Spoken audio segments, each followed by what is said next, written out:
কিছু গুরুত্বপূর্ণ নয়, ওরা ভবিষ্যতের দিশা খুঁজে পেতে চাইছেন, তো তাতে আমাকে জিজ্ঞেস করছেন যে কী করা দরকার। কিন্তু এখন যা অবস্থা হয়ে আছে তাতে তো সবই সুপ্রিম কোর্টের হাতে। সুপ্রিম কোর্টই ওনাদেরকে গিয়ে যা বলার বলতে হবে, বা সুপ্রিম কোর্ট সেটা শুনবে কি শুনবে না সেটাও সুপ্রিম কোর্ট ঠিক করবে, কিন্তু ওনাকে যেতে হবে সুপ্রিম কোর্টে। কিন্তু আইনের দিক থেকে ওনাদের চাকরি পাওয়ার কোনো সুযোগ আছে এর আগে? এখন আমি কিছু বলবো না, সুপ্রিম কোর্টের হাতে। সুপ্রিম কোর্ট যদি মনে করে যে ওটাকে রিভিউ করবে তাহলে সে করতে পারে, নাও করতে পারে, এখানে কিছু বলা সম্ভব নয়। গতকাল বিকাশ রঞ্জন ভট্টাচার্য বলছিলেন যে সরকার এদের মিথ্যে প্রতিশ্রুতি দিয়েছে, এদের চাকরি ফিরে পাওয়ার সম্ভাবনা এই অবস্থায় নেই। সেটা উনি হয়তো বুঝতে পারছেন, সেরকম বলেছেন। আমার সে ব্যাপারে আমি কোনো মন্তব্য করব না। আমি বরং আশাবাদী থাকবো এনারা যদি বুঝিয়ে বলতে পারেন সুপ্রিম কোর্টকে যে এটা তাদের কোনোই দোষ নেই এই ঘটনায়, তো অথচ তারাই হয়ে গেছেন শিকার, তাহলে সুপ্রিম কোর্ট ভাবতেও পারে, কারণ ভারতের নাগরিক তো। কিন্তু আগের বারে আপনি বলেছিলেন সরকার যদি কমিটি করে আপনি থাকতে আছেন, যদি সমস্ত সরকার সরকার তো কমিটির দিকে গেলই না। সরকার তো সেদিন শিক্ষকদের লাঠি এইসব মারলো, সেই জন্য আমরা গেলাম না তার কাছে। সরকার এখনও যদি মনে করেন করতে পারেন, কিন্তু সরকার কিছু করবেন বলে মনে হয় না। আইনগত দিক থেকে মানে কোনো সুযোগ আছে না, সে মানে রিভিউতে যাওয়া, গিয়ে আশায় বুক বেঁধে থাকা যে সুপ্রিম কোর্ট হয়তো রিভিউটা শুনবে, যদি শোনে সেখানে অনেক কথা বলার থাকবে, তো সেই আশাটুকু করা যে সুপ্রিম কোর্ট শুনবে। যোগ্য অযোগ্য যে আলাদা করার সেই সুযোগ, যেগুলো যোগ্য অযোগ্য আলাদা এখানেই স্কুল সার্ভিস কমিশন বা রাজ্য সরকার করতে পারত, তারা করতে পারত, তো তারা সেভাবে করে। কারণ রাজ্য সরকারও চাইছে এই ব্যাপারটা নিয়ে একটা জটিলতা থেকে যায়। কারণ রাজ্য সরকারের যারা চালান সেই তৃণমূলের দুর্নীতির কারণেই তো এদের এই অবস্থা আজকে। হ্যাঁ, তো সেই জন্য রাজ্য সরকার চাইছে যে আমাদের দুর্নীতি ধরা পড়ে গেছে, আমি যতটা সম্ভব এদেরকে বিপদে ফেলে রাখবো। আইনি পথে কি সুরাহা মিলতে পারে না, ওই রিভিউ অ্যাপ্লিকেশন করবে, আর নতুন করে আইনি পদে কী হবে? রিভিউ অ্যাপ্লিকেশনে যদি সুপ্রিম কোর্ট মনে করে সুপ্রিম কোর্ট শুনতে পারে। রাজ্য সরকার এসএসসি যদি সদিচ্ছা থাকতো তাহলে আগে কি সম্পূর্ণ তথ্য দিয়ে বাঁচানো যেত না? নিশ্চয়ই বাঁচানো যেত। জাস্টিস দেবাংশু বসাকের বেঞ্চ স্কুল সার্ভিস কমিশনকে এবং রাজ্য সরকারকে বহুবার বলেছে সম্পূর্ণ তথ্য দিতে, কিন্তু তারা ইচ্ছে করে দেয়। মমতা বন্দ্যোপাধ্যায়কে বারবার বলছেন এদের প্রতি আমি সহানুভূতিশীল। না, ওসব মুখের কথা। মমতা বন্দ্যোপাধ্যায় একটা কথাও রাজনীতির বাইরে গিয়ে বলেন না। তার রাজনৈতিক ধান্দা যেটা, সেই রাজনৈতিক ধান্দাটা কিসে পূরণ হবে সেটা ভেবে তিনি সব কথা বলেন। আপনারা মমতা বন্দ্যোপাধ্যায়কে চেনেন, আমার চেয়েও ভালো চেনেন, আপনারা তো অনেক কভার টভার করেন। সুতরাং মমতা বন্দ্যোপাধ্যায়ের একটা কথাও বিশ্বাস করার মতো নয়। ওই যে গ্রুপ সিডি ক্যান্ডিডেট যাদেরকে কোর্ট টার্মিনেট করে দিল, তারপরে উনি ওদেরকে ভাতা দিচ্ছেন, এটা কি আইনের চোখে বেআইনি? সেটা আমি এক্ষুনি বলতে পারবো না, কি টাকা থেকে দিচ্ছেন, কোন ফান্ড থেকে দিচ্ছেন। যদি দেখা যায় যে সেখান থেকে দেওয়া সম্ভব তাহলে ঠিক আছে, অসুবিধা নেই, কিন্তু কতদিন দেবেন তাই না? এটাও একটা প্রশ্ন। দেখা যাক কতদিন উনি দিতে পারেন এইগুলো। মানে এখন তাহলে রিভিউটার ওপরেই সব কিছু, রিভিউয়ের ওপরে সব কিছু। সরকারের কোনো রিভিউ না, আমি এনাদেরকে বলেছি রিভিউ করতে, এনারাও সেরকম কথাই বলছিলেন যে রিভিউ করে কোনো লাভ হবে কিনা আমরা কেউ জানি না, কিন্তু রিভিউ ছাড়া কোনো উপায়ও নেই। মানে ওনারা আলাদা রিভিউ পিটিশনে যেতে পারে? হ্যাঁ, যেতে পারে। সেক্ষেত্রে ওনারা মানে কি বক্তব্যের উপর যাবেন এই সেটা ওনারা ঠিক করবেন, ওনাদের যে অ্যাডভোকেট অ্যাপিয়ার করবেন তিনি ঠিক করবেন যে কী বললে ঠিক হয়। মানে সেক্ষেত্রে আমি তো কোনো মতামত চাপিয়ে দিতে পারবো না। তো আমার মোটামুটি এই, আর তো কিছু বলার নেই। হ্যাঁ, আপনি বলুন কি বলুন। চল, কি কথা হলো? বিকাশ রঞ্জন ভট্টাচার্যের সঙ্গে কথা হলো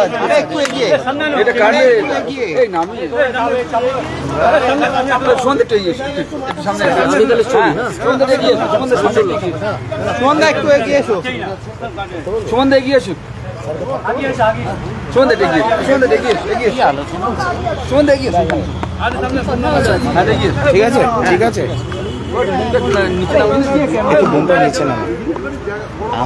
আপনারা তো জানেন আমরা বিজেপি, সিপিএম, কংগ্রেস সব রাজনৈতিক দলের অফিসে গিয়েছি। আমরা পথ খুঁজছি কিভাবে এই অবস্থায় সব যোগ্যদের চাকরি বাঁচানো যায়। আমরা গতকাল বিকাশ রঞ্জন ভট্টাচার্য আইনজীবীর কাছেও গিয়েছিলাম, আজকে এসেছি প্রখ্যাত আইনজ্ঞ প্রাক্তন বিচারপতি মাননীয় অভিজিৎ গাঙ্গুলি স্যারের বাড়িতে। দীর্ঘ আলোচনা হয়েছে, আপনারা সঙ্গ দিয়েছেন, আপনাদের সংগ্রামী অভিনন্দন। আমরা এখন সুপ্রিম কোর্টে মামলা লড়তে পারি কি না, কীভাবে চাকরি বাঁচানো যাবে, স্যারের সাথে সেই বিষয় নিয়ে আলোচনা হয়েছে। সব বিষয় বলার প্রয়োজন নেই, তবে কারা দুর্নীতির সুবিধা পেয়ে চাকরি নিল আর কারা নিল না, ওএমআরের মিরর ইমেজের কপি, সেই কপি পাবলিক ডোমেনে প্রকাশ করার দাবিতে রাস্তার লড়াইয়ে আমরা প্রকৃত অর্থে অনশনকারীদের পক্ষে আমরা লড়ব, বুক চিতিয়ে চোয়াল শক্ত করে লড়ব, সুপ্রিম কোর্টেও আমরা লড়ব। আগামীকালের মধ্যেই আমরা এই মামলা ফাইল করার চেষ্টা করছি যে ওএমআরের মিরর ইমেজের কপি। এবং রাজ্য সরকার একটি বিশেষ কথা হচ্ছে, দেখুন যারা সুপ্রিম কোর্ট বলেছে দুর্নীতির সুবিধা পেয়ে যারা চাকরি নিয়েছে, র্যাঙ্ক জাম্প আরও অনেক প্যারামিটার রয়েছে, তাদেরকে অযোগ্য মানে অযোগ্য সুপ্রিম কোর্ট বলছে। রাজ্য সরকারকে বলছে আপনারা মাস্ট বি টার্মিনেট, তাদেরকে টার্মিনেট না করে আবারও ভোটের আগে পরীক্ষার নামে কোটি কোটি টাকা তোলার বন্দোবস্ত করে ফেলেছে। আমরা রুখে দেব। যোগ্য চাকরিহারাদের সব অংশের কাছে আমাদের আহ্বান, আমরা রুখে দেব, আপনারা আমাদের পাশে থাকুন। আপনারা আলাদা রিভিউ পিটিশনে যাবেন, যেরকম বলছেন যে সুযোগ আছে আপনাদের রিভিউ? দেখুন, অনেকেই মামলা করেছে, আমি সহ আমার কিছু সাথী শুভঙ্কর অনেকেই, আমরা এখনও কোথাও ওকালতনামায় সই করিনি, কারণ আমরা শেষ মুহূর্ত পর্যন্ত পথ খুঁজছিলাম বা খুঁজে চলেছি এখনও, যে কোন পথে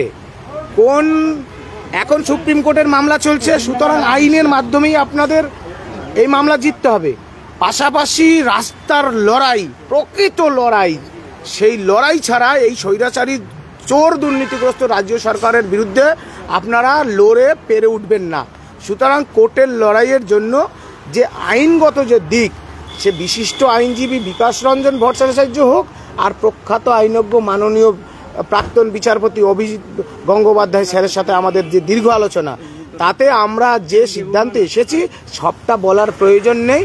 কোর্টে দেখা হবে, যোগ্যদের চাকরি বাঁচাতে হবে। আমাদের একটাই উদ্দেশ্য, যারা কোনো অপরাধ করলো না, কিচ্ছু করেনি, কোনো দুর্নীতির সাথে যুক্ত নেই, এটা স্টাবলিশড, সরকারও জানে, তাহলে তাদের চাকরি যায় কি করে? আমরা এই ভারতবর্ষের সংবিধানকে যারা আমরা পড়াশোনা করেছি, আমরা সেই তথ্য নিয়ে সুপ্রিম কোর্টের কাছে যাব। বিকাশবাবু যে কালকে বললেন যে তোমার মিথ্যে প্রতিশ্রুতি দিচ্ছে সরকার চাকরি বাঁচানোর ক্ষেত্রে, আজকে এখান থেকে কোনো আশ্বাস পেলেন? দেখুন, বিকাশ রঞ্জন ভট্টাচার্য তিনি একজন বিশিষ্ট আইনজীবী, তিনি আইনের ভাষা বলবেন, তিনি আইনজীবীদের ভাষা বলবেন, সেটা তার বক্তব্য। সেই বক্তব্য নিয়ে আমার টিপ্পণী করার অধিকার নেই, আমি করবো না। আমরা যা বোঝার, যা তথ্য নেবার জন্য, যে তথ্য অন্বেষণের জন্য আমরা যাচ্ছি, সবার কাছে যাচ্ছি, সেটা আমরা নিয়েছি, সেটা সুপ্রিম কোর্টে আমাদের মামলায় প্রতিফলিত হবে। আপনাদের মিডিয়ার মাধ্যমে রাজ্য সরকারকে বলছি, এই যে ষড়যন্ত্র করছেন, এটা বন্ধ করে কারা দুর্নীতির সুবিধা পেয়ে চাকরিটা নিল, আপনারা বিক্রি করলেন, আর কারা দুর্নীতিই করলো না, সেই তালিকা নিয়ে আপনারাও যান। লড়াই বাঁধবে, সংঘাত বাঁধবে, আমরা প্রস্তুত। Thank you.